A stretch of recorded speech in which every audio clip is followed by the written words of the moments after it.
My wife lied, cheated, and gaslit me, so I gathered proof, exposed her affair, and walked away for good. Hey, Reddit. I never thought I'd be the guy posting here, but here we are. I need to get this off my chest because my life just blew up in the worst way possible. I've been married to my wife, Jessica, for 7 years. We met in college, fell hard for each other, and for a long time, I thought we had a great marriage. I worked a stable job, she had her career, and we were doing well, or at least I thought we were. Lately, though, things had started feeling off. You know when someone you love starts acting just different enough that you can't quite put your finger on it? That was Jess. She'd always been a little feisty, always liked things her way, but suddenly she was more distant. Snappier. I'd ask about her day, and I'd get vague answers. She was working late more often, glued to her phone, and every time I walked into the room, she'd close out whatever she was looking at. I told myself I was overthinking. That maybe work was stressing her out. That she was just tired. But deep down, I think I knew. I just wasn't ready to find out the truth. For weeks, I pushed away the uneasy feeling in my gut. Told myself I was just being paranoid. But then, something happened that made it impossible to ignore. One night, Jess was in the shower, and her phone lit up on the nightstand. Normally, I wouldn't even think about checking it, but the message preview caught my eye.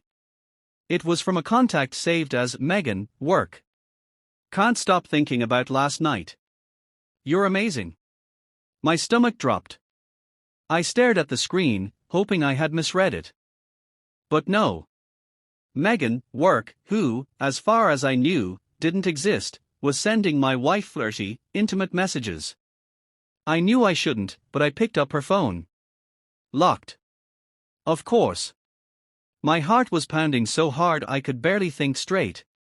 When Jess came out of the bathroom, towel wrapped around her, humming like nothing was wrong, I forced myself to act normal. I casually asked, "Hey, who's Megan from work?" Her reaction? Immediate and defensive. She scoffed and rolled her eyes. Oh my God, are you seriously asking about my coworkers now? Megan is just some new girl from accounting. She's annoying as hell, always texting about stupid work stuff. I nodded, pretending to buy it, but my gut told me she was full of shit. That was the first time I felt it, real suspicion. And once that door opened, I couldn't close it again. After that night, I couldn't shake the feeling that something was wrong. I tried to tell myself it was just paranoia, but once you start doubting, you start noticing everything. Jess was on her phone constantly, always keeping it face down. She started working late, even more, sometimes coming home hours after she was supposed to. When I asked why, she'd get irritated. It's just work, Jesus. Do you want me to lose my job? That was her go-to response, like I was the one being unreasonable. One night, she told me she was going out for a team dinner. Said it was mandatory, some bonding thing. I nodded, but something wasn't sitting right with me. So, I did something I never thought I'd do. I checked her location. We'd shared it for years for safety reasons, and she never thought to turn it off. So I pulled up the app, expecting to see her at some restaurant downtown. She wasn't. She was at a hotel. My hands went ice cold. My brain started racing. Maybe it was a mistake. Maybe she was meeting a friend. Maybe. No. I knew exactly what this was. I sat there for over an hour, staring at my phone, watching her little dot sit at that hotel. When she finally came home, I forced myself to stay calm. How was dinner? I asked, my voice as even as I could make it. She didn't even blink. Boring as hell. Just a bunch of small talk. She looked me right in the eyes and lied to my face. And that was the moment I knew. After that night, everything changed. Before, I had doubts. Now, I had certainty. Jess was lying to me. I just didn't have the hard proof to throw in her face yet. I spent the next few days watching her like a hawk. Every time her phone buzzed, I felt my stomach twist. Every time she left the house, I wondered if she was really where she said she was. It was exhausting. Then, one night, I got my chance.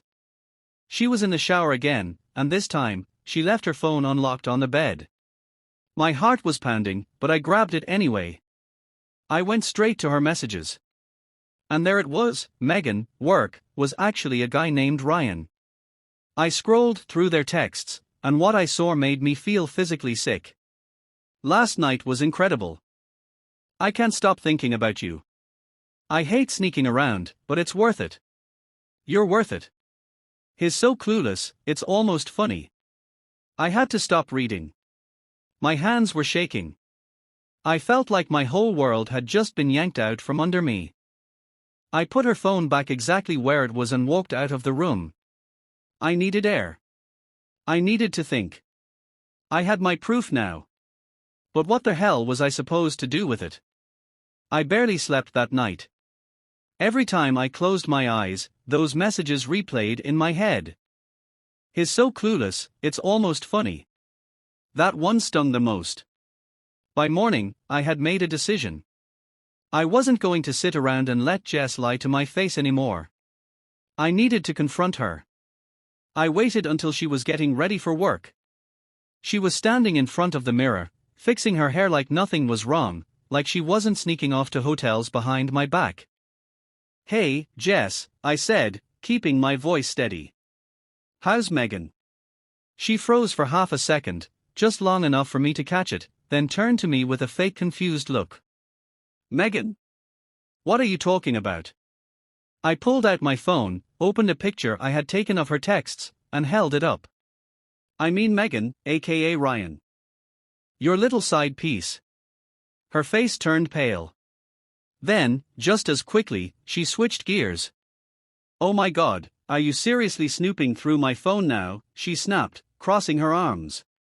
"That's such an invasion of privacy. I can't believe you don't trust me." I almost laughed. "I don't trust you. Are you really trying to flip this on me?" I asked, my voice rising. "You're cheating on me, Jess. Lying to my face every day, sneaking off to hotels, and you're mad at me for finding out." She rolled her eyes like I was overreacting. "It's not even what you think. Ryan is just a friend. We joke around, that's all." I shook my head, feeling my anger start to boil over.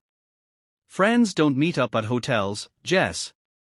Friends don't call each other incredible after sneaking around behind their husband's back. That's when she lost it. She turned full on defensive, yelling about how I was crazy, how I was ruining our marriage with my paranoia. Not once did she apologize. Not once did she admit the truth. And in that moment, I realized there was nothing left to save. After I confronted Jess, I expected some kind of confession. Maybe an apology, or at least some pathetic attempt at justifying what she did. Nope. Instead, she went full gaslight mode. "This is insane," she huffed, pacing around the bedroom. "You're making up some twisted story in your head because you're insecure. Ryan is just a friend. Those messages? Jokes. You're blowing everything out of proportion." I stared at her, dumbfounded. "Jokes? You told him you hate sneaking around but it's worth it. What part of that is funny?" She scoffed. "You don't get our humor. It's an inside joke. Jesus, I can't believe you're trying to make me out to be some villain." I had to laugh. Inside joke. Was meeting at hotels part of the joke too? Was calling me clueless just part of the bit? "I saw your location, Jess. You were at a hotel. Don't even try to lie." For a split second, her mask cracked. Just a flicker of panic in her eyes. Then she crossed her arms. "Oh my God, so now you're tracking me. That's disgusting. Do you even hear yourself? You're acting like some paranoid psycho." I took a deep breath, trying to keep my voice steady. "I checked once. Because you lied about where you were. And guess what? You weren't at a work dinner." She rolled her eyes so hard I thought they might get stuck. "I went to meet a friend, okay? A private conversation. Not that I need to justify every little thing to you. That was it. I was done. You know what, Jess? I said, shaking my head. I don't even need you to admit it anymore.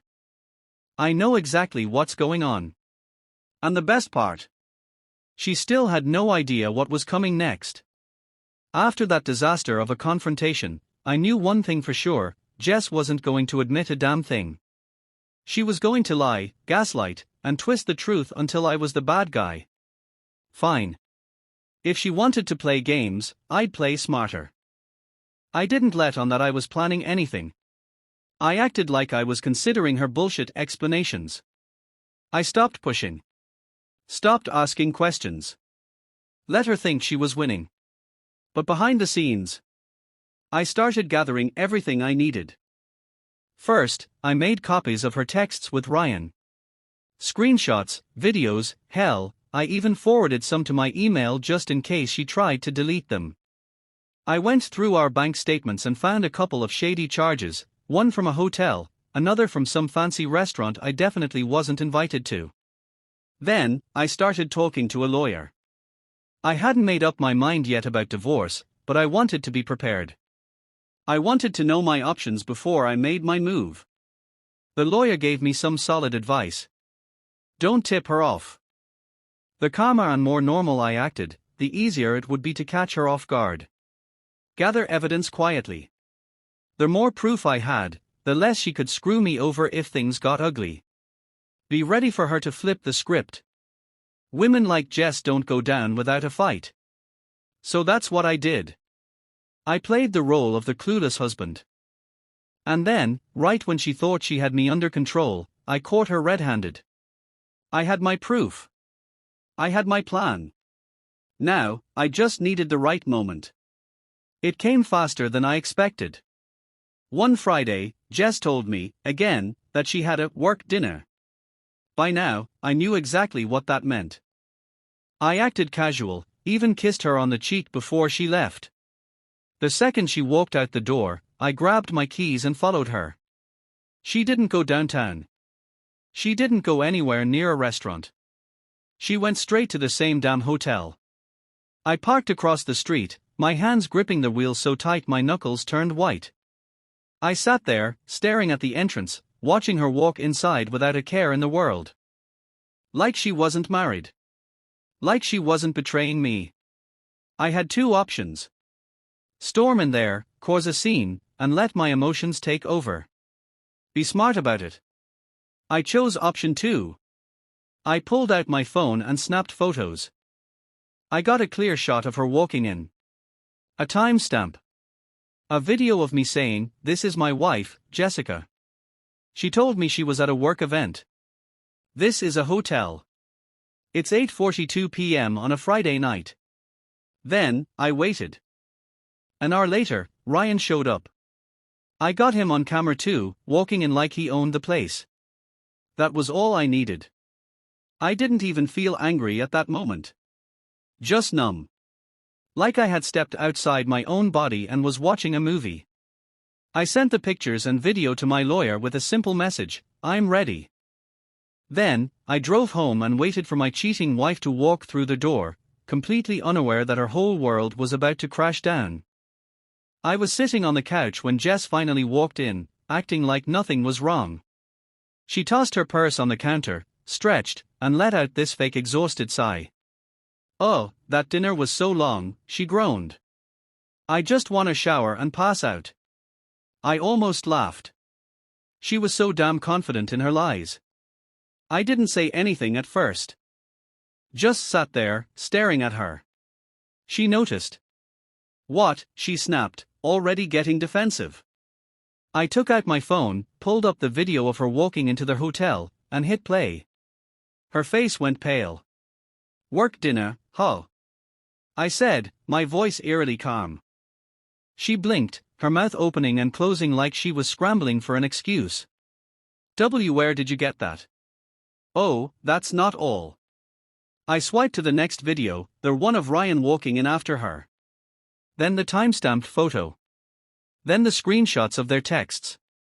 Her hands started shaking. She knew she was caught. But instead of apologizing, she doubled down. "Oh my God, are you spying on me now?" she yelled. "That's so disgusting. You're so insecure, it's pathetic." Pathetic. That word hit me harder than I expected. I stood up slowly, locking eyes with her. "You know what's pathetic, Jess? Lying to my face. Sneaking around like some high school kid. Sleeping with another man and thinking you're too smart to get caught." She crossed her arms, still trying to act tough, but I could see the panic creeping in. "It's not what it looks like." I tilted my head. "So, you weren't in a hotel room with Ryan?" Silence. "You weren't calling me clueless while sneaking around?" More silence. "You weren't telling him you hate sneaking around, but it's worth it?" Nothing. Further. Jess just stood there, her face switching between shock, anger, and desperation. She knew there was no way out of this, but that didn't stop her from trying. "Look," she finally said, taking a deep breath like she was about to hit me with some brilliant explanation. "It's not like that. Ryan and we just talked tonight. That's all." I raised an eyebrow. "So you always book hotel rooms just to talk?" She scowled. "You don't understand. I've been so unhappy for months. You don't pay attention to me anymore. You're always working, always distant. Ryan, he listens to me. He makes me feel wanted." There it was. The classic "it's your fault I cheated" excuse. I let out a cold laugh. "Unhappy? You could have talked to me like an adult. But no, you decided to sneak around behind my back and screw some guy at a hotel." Jess threw her hands up. "You don't get it. Our marriage has been dead for a while, and I didn't know how to tell you." I cut her off. "Oh, so you didn't know how to talk to me, but you had no problem talking to Ryan? No problem sending him texts, meeting him in secret, lying to my face every single day?" Her lips pressed together. She had nothing. And honestly, I wasn't even mad anymore. Just done. "I talked to a lawyer," I said, watching her flinch. "I have everything I need for the divorce."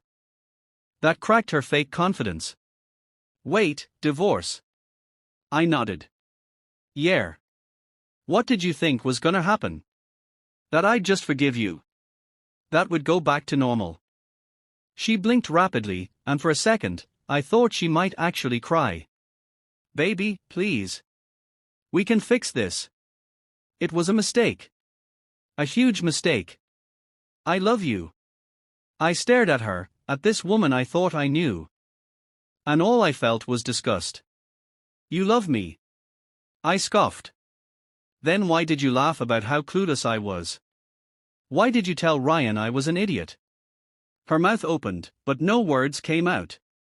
That's when I knew I was finally free.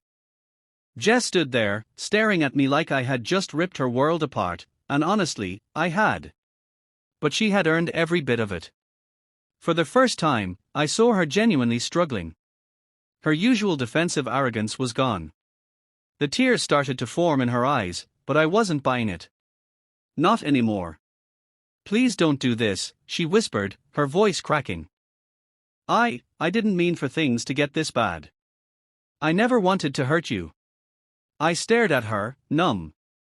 The woman I had loved for years, the one I thought was my partner, had betrayed me in the worst possible way.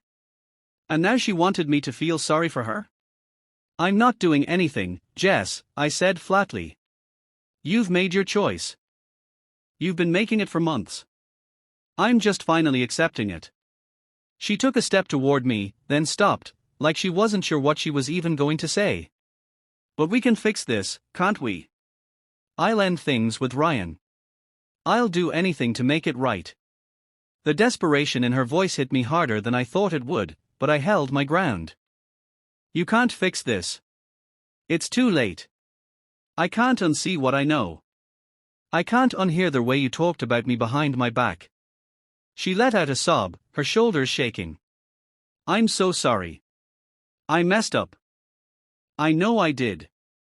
Please, just don't leave me. I shook my head slowly. You didn't just mess up, Jess. You shattered everything. You lied.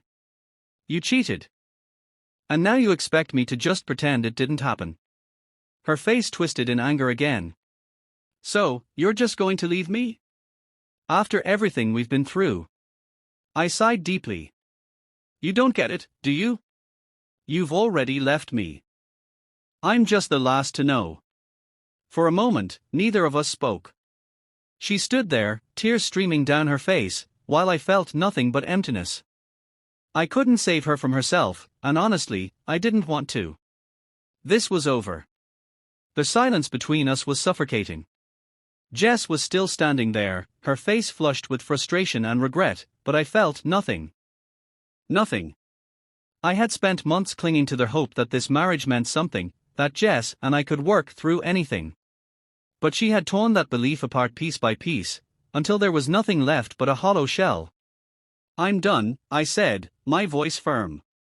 I'm not going to keep doing this with you. She shook her head vigorously, almost like she couldn't believe what she was hearing. You're not even going to try? After everything we've been through. After everything we built. I clenched my fists, trying to keep my composure. No, I'm not going to try. You chose Ryan. You chose lying, sneaking around, and using me. And now I'm choosing myself. For a second, she looked at me like she didn't even recognize me. I didn't care. I wasn't the man she had married anymore. The man she had married had been weak, too trusting, too forgiving. I had changed. I'm filing for divorce tomorrow, I continued. You can have whatever's yours, but I'm walking away from this. She opened her mouth, probably to try some last-ditch effort to convince me, but I didn't want to hear it. I wasn't going to let her manipulate me anymore.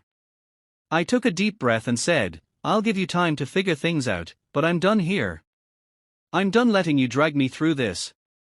I've got nothing left to give you. Her face twisted in anger again, but this time, I didn't flinch. Fine, she spat. Go ahead. But don't expect me to care when you realize you made a mistake. I met her gaze for one last moment. I'm already past that. The mistake was ever trusting you. And with that, I walked out of the room. The days after that conversation felt like a fog. I couldn't shake the feeling that I was in a weird kind of limbo, where nothing felt real. Jess was still in the house, but everything had shifted. She was a stranger now, someone I was supposed to share a life with, but who had broken that bond beyond repair. I spent the next few days working through the practicalities. I contacted my lawyer again, filed for divorce, and started getting my financials in order. It was surreal, like I was making a mental checklist while the world around me kept spinning. But Jess, she didn't make it easy. She tried the guilt trip. She started bringing up all their good times we'd shared, telling me I was throwing away our entire life together. One night, she even started crying about how she was sorry and how everything had just gotten out of hand. I couldn't even look at her. Every tear she shed felt fake, like it was part of her act. The more she tried to pull me back in, the more I realized how empty those words were. Then came the anger. Jess started calling me names, telling me I was a coward for leaving her, that I wasn't strong enough to work through our issues. She said I was giving up on her, and that I'd regret it for the rest of my life. But I didn't feel regret. I felt relief. I knew deep down that I had made the right choice.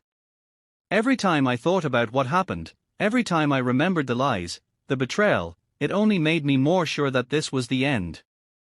I couldn't go back. The hardest part, though? The moments when I felt lonely.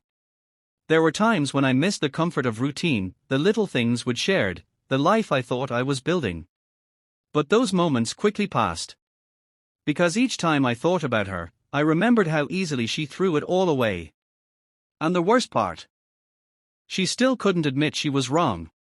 The divorce papers were filed, and that was when the weight of everything started to hit me. Jess wasn't fighting for me anymore. She was fighting for the life we had built, and that was where it stung. I realized that I wasn't just losing her, I was losing the future I'd imagined for myself. I didn't know what that future looked like yet, but I knew I was done living in a shadow. Jess kept trying to reach out. She sent texts, left voicemails, even showed up at my door a couple of times. She was sorry, she said. She wanted a second chance. But every time, it felt more desperate, more hollow. I didn't pick up the phone. I didn't answer the door. I had to block her. I had to cut her off completely.